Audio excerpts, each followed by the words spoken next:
Hey guys, welcome back to my YouTube channel. For those of you who don't know, I'm now a third year engineering student and I asked all of you to send in some questions that you have about college. So I'm going to be answering those questions in today's video. So the first question is, what was my first experience of college, the first day? So it was definitely scary. I did not know where to go and which class to go in. But they had put up QR codes to scan and to join the WhatsApp groups of the class that I'm supposed to be in, and I hadn't done that during the orientation day because I didn't know. So I just went first day of college and I went and sat in the wrong class. So someone else in the class helped me and told me that it was the wrong class. So then I went and then I found out, and then I went to my class and we had induction for a week. So induction was nothing but the seniors coming in and talking to us, telling us about college and just games and talking. So it was good. It was scary during the first day, but then I made a few friends, talked to a few people, and so overall I would say it was a good experience. The second question is how to handle and introduce yourself on the first day of college. So on how to handle yourself, I'll just say be calm and be confident in yourself, because I know it can be scary and nerve-wracking, but remember that for the other students also it is their first day. They're also going to be scared and nervous. So don't feel intimidated by anyone or anything. Just be confident and be calm and collected, and also try and be friendly with other people and be respectful towards everyone. So that way you will have a good first day of college. And coming to the part of introducing yourself, so I had this too, where I had to stand up and introduce myself. Either the seniors or your teachers also, they make you introduce yourself, and the questions that they usually ask is just give an introduction, or they'll say tell us your name, where you're from, and what your hobbies are, or what your goal is, or why did you choose this college, or why did you choose engineering. So these are some questions that they might ask. So you can just stand up and give your introduction and talk about yourself. Again, you don't need to worry about it. Just talk about your hobbies and what interests you and what your goals are. The next question is what to carry in your bag. So my first day of college, what I did was I carried like 5 200 pages notebooks with a heavy bag, my lunch and water bottle. I was ready to start studying the first day of college.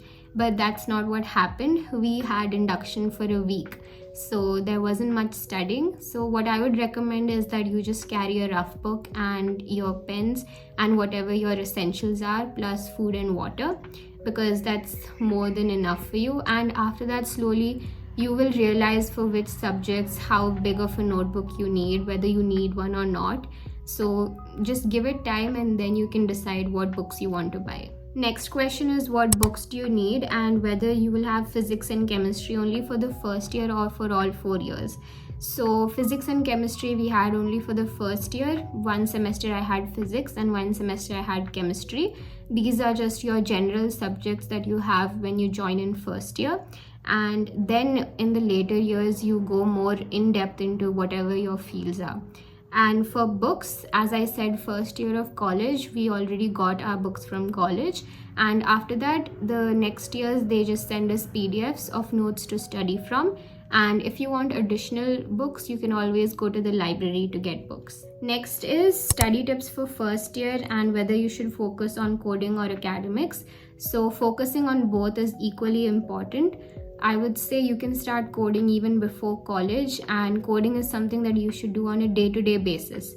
Whereas your academics part, you can give it time before the exam, like 1 month before the exam, you can start preparing for your academic subjects so that you can get a good CGPA. But you should also focus on coding as a day-to-day practice. And study tips, I would say, is just make time every day after college to practice coding if you want to be good at it, or if you're studying for your academic subjects, just refer to the PDFs or notes that are sent to you and make sure that you do the important questions, because that is what mainly matters in the exams. So always try to manage your time well so that you can balance both coding and academics. Someone has asked what is CGPA. So CGPA is nothing but cumulative grade point average. It is your performance in all the semester exams that you've written so far. So how they calculate it is nothing but the exams you write and the marks you get. Based on that, you get some grade point. From 5 to 10, you can get a grade point. Like suppose you get an A plus, you get a grade point of 9. And each subject has some credits, like maths can have 4 credits, English can have 1.5 credits. So your grade point and your credit for that subject are multiplied, and when you add all of that and you calculate your semester grade point, so that is your performance in that semester.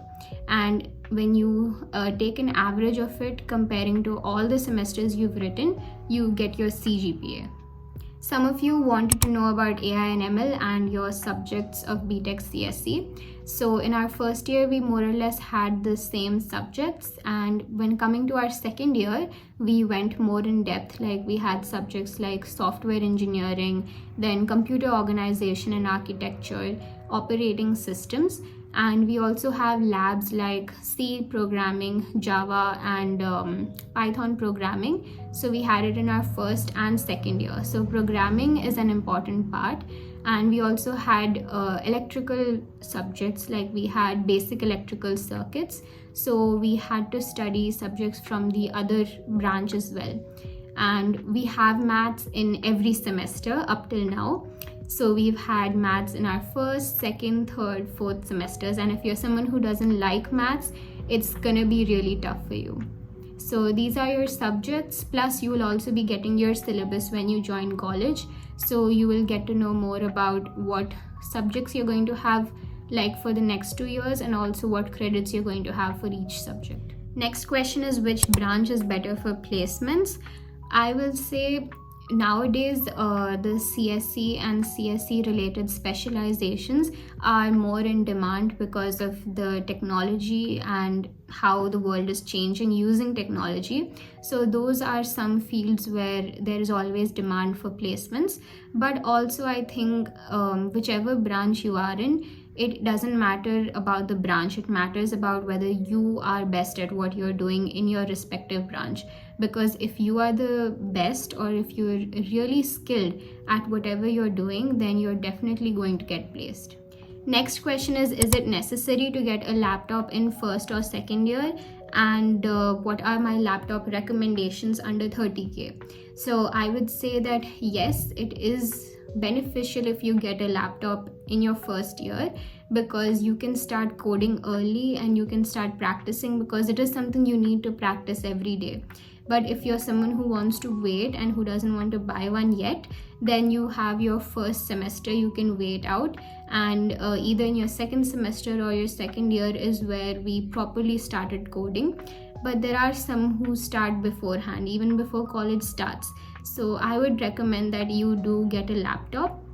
And coming to the laptop recommendations, there are many, like there's the HP 15s, then there's the Acer Aspire Lite, and the Asus VivoBook 15. And if I find any other recommendations, I will put it down in the description for you. Next, I'm going to talk about how to utilize your holidays and your roadmap for coding. So I would say utilize your holidays by doing some course like web development or something else that will improve your skills, and you can also start your coding journey. So the roadmap for coding is, first choose a programming language that you want to learn. It can be, if you're a beginner, you can go with C or C++. And what you have to do is go onto websites like HackerRank, HackerEarth, or CodeChef. These are websites where you can practice programming. You can start at the beginner level, and from scratch you can learn how to code. And what they do is they give you practice questions with test cases. So it helps you improve your coding by doing practice questions daily. And the key is to be consistent, because when you practice more questions every day, you're going to slowly increase your level and you're going to be able to solve more questions. So the only important thing is to be consistent and also participate in contests where you can see where you stand in comparison to the other students who are also coding. This way, every semester you can choose one programming language that you want to learn and that you want to master, and in the future semesters you can choose something like Java or Python, something that you want to learn, or even you can do other courses. And coming to the next question is, are certificates compulsory? It is not compulsory. If you want to, you can learn all of this from YouTube videos as well. It is the skill that is important. But also when you're building your resume or your profile on LinkedIn or anywhere, the certificates are definitely useful because it shows that you have completed a course and that you have a skill.